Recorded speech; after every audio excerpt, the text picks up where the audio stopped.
Hello parents, welcome back to our Positive Discipline channel where we're all about raising happy, resilient children with love and attention. Now, before we get into today's topic, I just want to say, as of the recording of this video, we are at exactly 1,000 subscribers and I am so excited and happy for that, and I want to thank all of you who have subscribed from around the world to our growing Positive Discipline community. Thank you so much for entrusting me with providing you with the parenting tools and tips that you are searching for to becoming a better parent and also to strengthen your parent-child relationship. Now, as we go forward, I would love to hear from you. What are some of the other things that you'd love for me to do with the channel so that you can get more content? I will post something on the post section of the channel where you can leave your comments. I just want to thank you so much for trusting me to give you all the support you need, and I'm so excited to see how far we will continue to grow in the future. Thank you, thank you, thank you. If you're visiting for the first time, I'm Dr. Tanisha Burke, and as a parent-child relationship researcher and a positive discipline coach, I'm always thrilled to uncover new, impactful research to share with this community. Today, we're diving into a super important topic, protecting our children's developing mind in this digital age. If you're wondering how screens and smartphones impact your children's mental health, you are in the right place.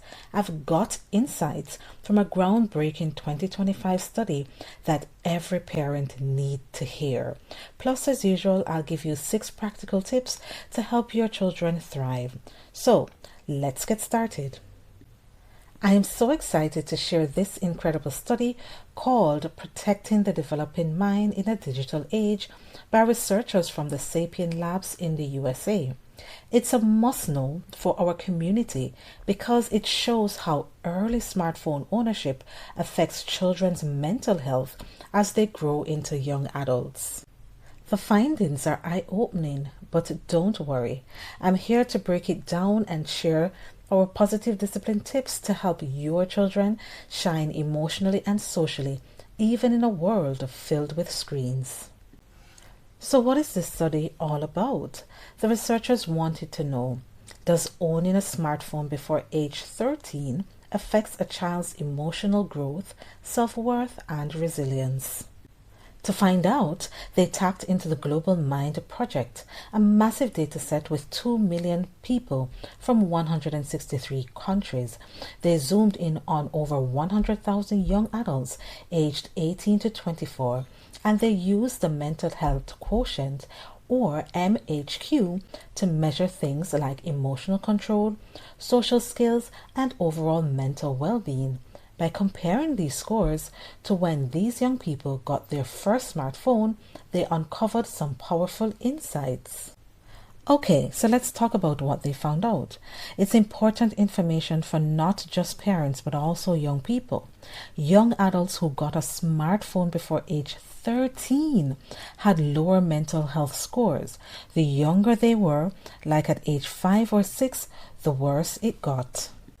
For example, children who got smartphones at age 5 had an MHQ score near 0 compared to 30 for those who waited until 13.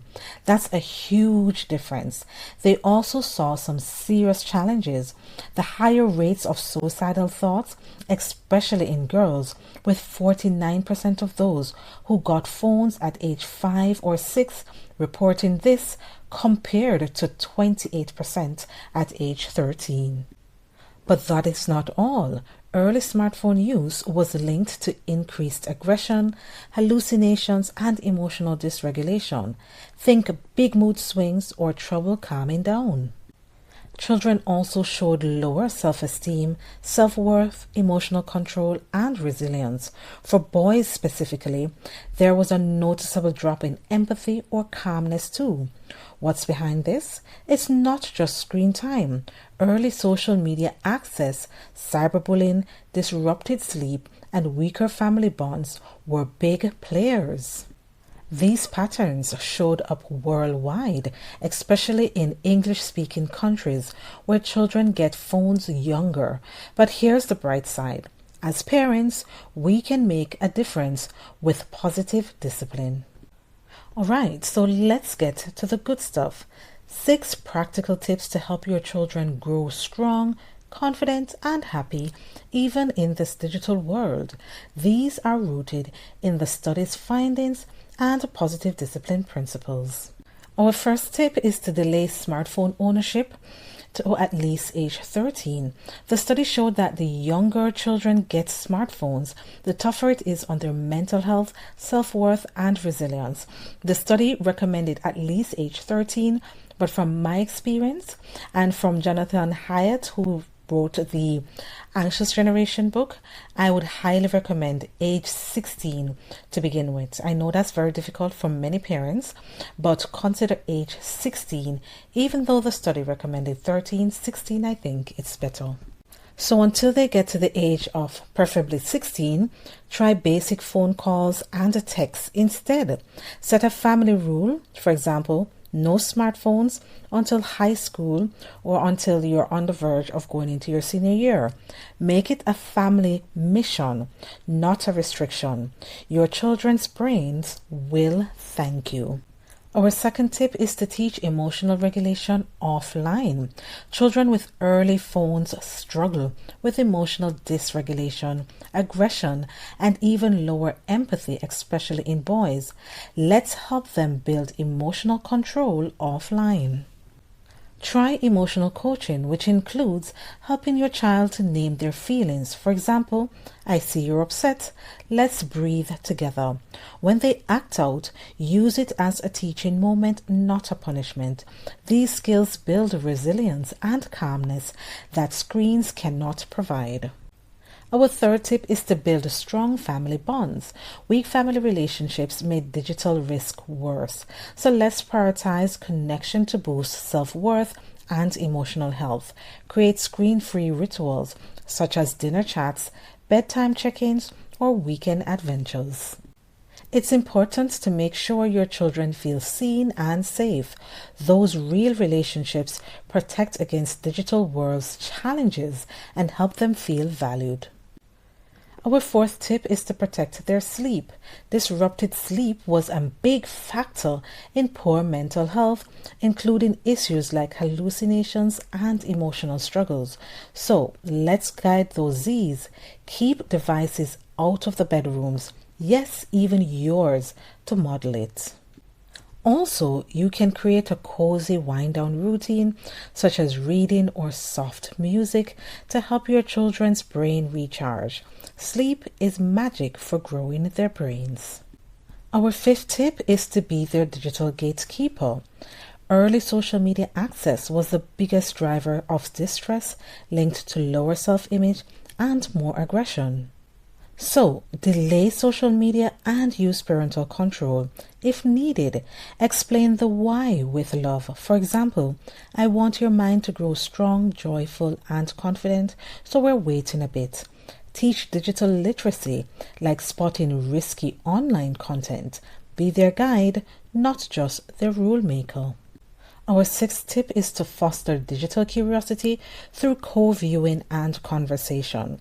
The study found that children are super vulnerable to harmful content and social comparison when left alone in algorithm-driven digital spaces, especially before their brains are ready to handle it. So, instead of giving them full online freedom, explore age-appropriate content together.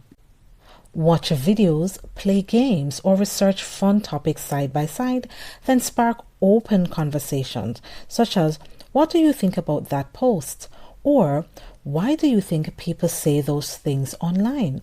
This builds their digital smarts and keep them safe while keeping it fun. The findings from this study are powerful reminders that our choices today shape our children's emotional future. This study isn't about fearing tech. It's about choosing connection, protection, and mindful parenting to nurture their self-worth and resilience. We're now at the end of our video as we looked at this amazing study that evaluated the negative effects of early access to smartphone on our children's emotional development. Before we go, what's one tip we discussed today you're excited to try? Drop it in the comment section. I love hearing from our growing Positive Discipline community. If this resonates with you, hit the like button, subscribe, and ring the bell so we can keep growing together. And if you think you have friends or family who may benefit from this channel and specifically this video, please share it with them. Thank you so much for being part of our growing community. Goodbye for now.